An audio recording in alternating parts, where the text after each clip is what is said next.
क्या बिहार के शहरी इलाकों में रहने वाले लाखों गरीब और मध्यम वर्गीय परिवारों के लिए अस्पतालों के भारी भरकम बिलों का दौर अब हमेशा के लिए खत्म होने जा रहा है? जिस बिहार में इलाज के नाम पर प्राइवेट अस्पतालों में गाड़ी कमाई लूट जाती थी और सरकारी अस्पतालों की लंबी लाइनों में पूरा दिन निकल जाता था, अगर वहां केवल 2 रुपए के पर्चे पर आपको देश के आधुनिक स्तर का इलाज, 12 तरह की मुफ्त जांचें और दवाइयां आपके घर के ठीक बगल में मिलने लगे तो आप इसे क्या कहेंगे?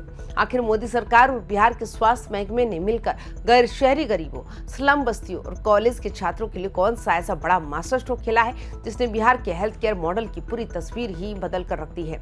क्या पूरे राज्य में 598 नए शहरी स्वास्थ्य केंद्रों की भारी भरकम मंजूरी सिर्फ एक प्रशासनिक फैसला है या फिर आने वाले चुनावों से पहले बिहार के शहरी वोट बैंक को साधने का एक बहुत बड़ा रणनीतिक कदम?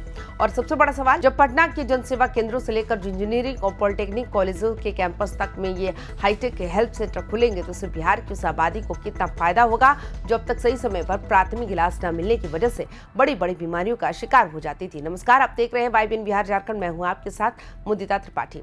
बिहार के शहरी इलाकों में रहने वाले आम लोगों के लिए ये खबर किसी बहुत बड़े वरदान से कम नहीं है। केंद्र सरकार के राष्ट्रीय शहरी स्वास्थ्य मिशन यानी NUHM के तहत वित्तीय वर्ष 2026-27 के लिए बिहार में स्वास्थ्य सुविधाओं के विस्तार को एक नया पंख मिला है। केंद्र ने राज्य के भीतर कुल 598 नए शहरी स्वास्थ्य केंद्रों के संचालन को अपनी अंतिम मंजूरी दे दी है। अगर इन 598 केंद्रों के ब्रेकअप को समझे तो इसमें 164 शहरी प्राथमिक स्वास्थ्य केंद्र यानी UPSC और 434 शहरी हेल्थ एंड वेलनेस सेंटर यानी UHWCS शामिल है। लेकिन आइए इस योजना के सबसे राहत देने वाले पहलू को समझते हैं जो सीधे तौर पर आपकी जेब से जुड़ा हुआ है। अब बिहार के किसी भी शहरी प्राथमिक स्वास्थ्य केंद्र पर इलाज कराने के लिए आपको अपनी जेब टटोलने की बिल्कुल जरूरत नहीं पड़ेगी। OPD में डॉक्टर को दिखाने के लिए मरीज को केवल 2 रुपए का एक मामूली पर्चा यानी सुविधा शुल्क देना होगा। 2 रुपए दीजिए, डॉक्टर से परामर्श लीजिए और बाकी की सारी स्वास्थ्य सुविधाएं पूरी तरफ से मुफ्त हासिल कीजिए। इतना ही नहीं, सरकार ने इस बार समय का निर्धारण भी आम नौकरी पेशा और मजदूरी करने वाले वर्ग की सहूलियत को ध्यान में रखकर किया है। शहरी प्राथमिक स्वास्थ्य केंद्र का समय रखा गया है सुबह 11 बजे से शाम 7 बजे तक। शहरी हेल्थ एंड वेलनेस सेंटर खुलेंगे सुबह 9 बजे से शाम 5 बजे तक। सोचिए, जो दिहाड़ी मजदूर या दफ्तर में काम करने वाला इंसान दिन में समय ना मिलने की वजह से अपने इलाज को टालता रहता था, अब वो शाम के वक्त भी जाकर बिना अपनी दिहाड़ी गंवाए डॉक्टर को दिखा सकता है। अब जरा इस योजना की गहराई और इसके अंदर मिलने वाली सुविधाओं के उस बड़े कैनवास को समझिए जो इसे किसी भी बड़े प्राइवेट क्लिनिक के बराबर खड़ा करता है। इन केंद्रों पर केवल सर्दी, खांसी या बुखार की दवा देकर मरीजों को विदा नहीं किया जाएगा।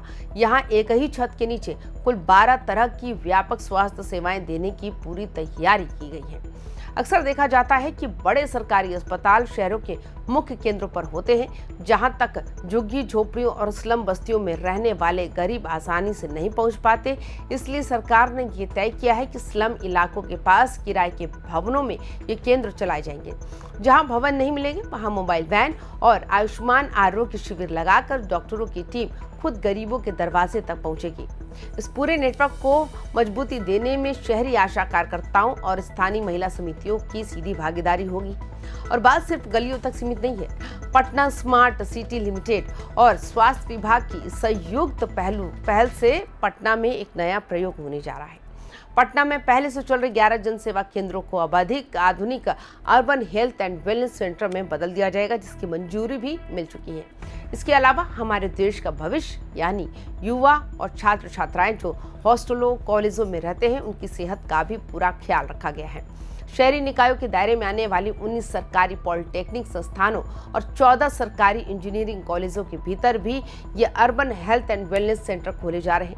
यानी कि अब पढ़ाई के साथ साथ छात्रों और कॉलेज कर्मचारियों को प्राथमिक इलाज के लिए कैंपस से बाहर जाने की कोई मजबूरी नहीं रहेगी। बिहार में अक्सर ग्रामीण वोट बैंक और किसान मजदूर की बात तो हर राजनीतिक दल करता है, लेकिन शहरी इलाकों की स्लम आबादी और गरीब तबका अक्सर बुनियादी सुविधाओं से अछूता रह जाता था। मोदी सरकार और राज्य प्रशासन की संयुक्त योजना ने सीधे तौर पर बिहार के शहरी गरीब वोट बैंक को साधा है, जो महंगाई और बीमारी के दोहरे बोझ तले दबा जा रहा था।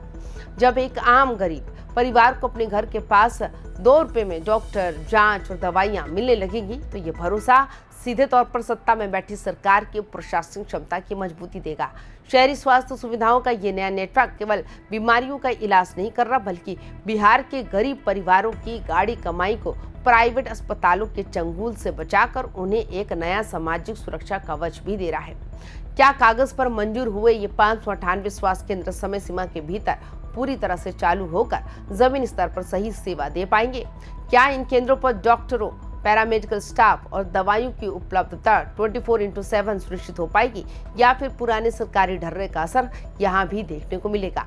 बिहार में स्वास्थ्य सुविधाओं के इस बड़े मेकओवर और 2 रुपए में ओपीडी इलाज की इस नई योजना पर आपकी क्या राय है? क्या आपको लगता है कि इससे बिहार के आम लोगों की जिंदगी वाकई आसान होगी? अपनी राय नीचे कमेंट बॉक्स में जरूर दर्ज करें और तमाम खबरों के लिए देखते रहिए YBN बिहार झारखंड। नमस्कार।